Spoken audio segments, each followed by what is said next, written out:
महाबोधी महाविहाराच्या मुक्तीसाठी येत्या 12 फेब्रुवारी रोजी दिल्लीतील जंतर मंतर येथे देशव्यापी आंदोलन होणार आहे। या आंदोलनात देशभरातून हजारो बौद्ध बांधव सहभागी होणार असून महाबोधी महाविहाराचे व्यवस्थापन पूर्णपणे बौद्ध समाजाच्या ताब्यात देण्याची ठाम मागणी केली जाणार आहे।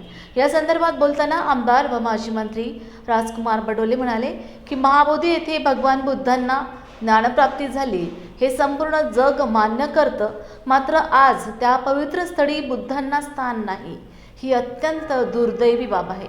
महाबोधी महाविहाराचं व्यवस्थापन बौद्ध समाजाकडे असणं आवश्यक आहे। या आंदोलनाला माझा पूर्ण पाठिंबा आहे। आमदार राजकुमार बडोले यांनी माहिती देताना पुढे सांगितले की त्यांनी नुकतीच केंद्रीय मंत्री किरण रिजिजू यांची भेट घेतली असून मंत्री रामदास आठवले यांनीही विविध स्तरांवर भेटी घेऊन हा विषय सरकारपुढे मांडला आहे। 12 फेब्रुवारी रोजी जंतर मंतर नवी दिल्ली येथे होणाऱ्या या ऐतिहासिक आंदोलनासाठी महाराष्ट्रातून मोठ्या संख्येने बौद्ध बांधव सहभागी होणार असल्याचंही त्यांनी स्पष्ट केलंय। महाबोधी महाविहाराच्या मुक्तीसाठीचं हे आंदोलन आहे।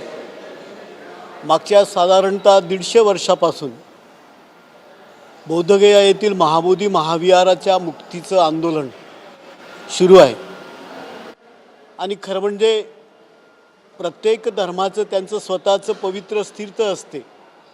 तथागत भगवान बुद्धांना बोधगया या ठिकाणी त्यांना त्या ठिकाणी ज्ञानप्राप्ती झाली असं आपण सगळेजण म्हणतो आणि जगातले सगळ्या देशातील सगळी लोक त्या ठिकाणी येतात, परंतु आज त्या ठिकाणी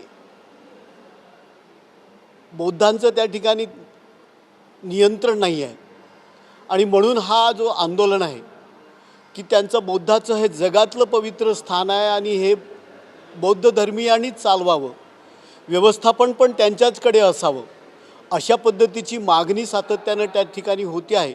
आणि मागच्या अनेक दिवसांपासून त्या ठिकाणी बोधगया या ठिकाणी हे आंदोलन सुरू आहे आणि त्या दृष्टीनंच हा आंदोलन 12 तारखेला या ठिकाणी दिल्ली येथील जंतर मंतर या ठिकाणी होत आहे आणि संपूर्ण देशातील बौद्ध बांधव या ठिकाणी येत आहेत आणि भंते विनाचार्यजी यांच्या नेतृत्वात सगळे भारतातील बौद्ध भिक्खू या ठिकाणी एकत्रित येत आहेत आणि निश्चितच बोधगया मुक्ती झाली पाहिजे असं या सगळ्यांची त्या ठिकाणी मागणी आहे। मला हे सांगा, महाराष्ट्रामध्ये कशा पद्धतीने आंदोलन चालतंय आणि महाराष्ट्रातून किती लोक येणार आहेत? खऱ्या अर्थाने आम्ही गेल्या काही महिन्यापूर्वी महाराष्ट्रामध्ये धम्मध्वज यात्रा ही या ठिकाणी आयोजित केली होती।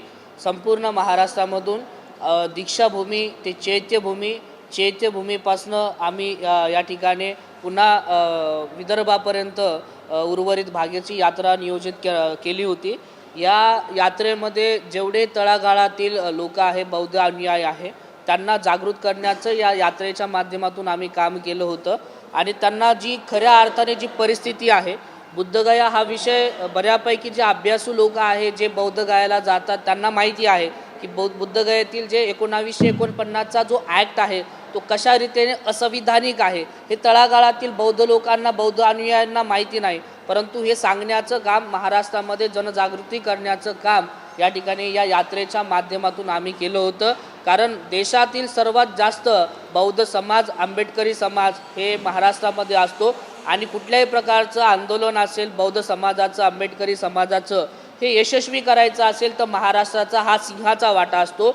म्हणून महाराष्ट्रातील खूप जेवढाही प्रकार जास्तीत जास्त प्रमाणामध्ये महाराष्ट्रातूनही लोक या आंदोलनामध्ये येतील आणि त्यांचा सिंहाचा वाटा ते प्रस्थापित करणार आहे अशी आम्हाला या ठिकाणी खात्री आहे।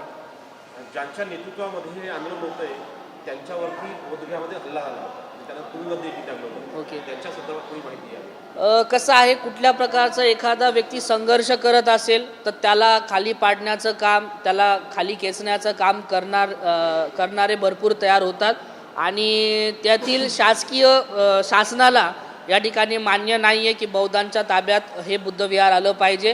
कारण आपण बघतो 1949 हा कायदा अगदी भारताला स्वातंत्र्य मिळाल्याच्या नंतरचा कायदा, संविधान बनण्याचा अगोदरचा कायदा आहे। संविधान लागू झाल्याच्या नंतर जे काही ब्रिटिश काली असेल किंवा पूर्वीचा परंपरा असेल यांना रद्द करून संविधानिकरित्याने संविधान लागू झाल्याच्या नंतर परंपरा आपण या देशामध्ये लागू केलेल्या आहे.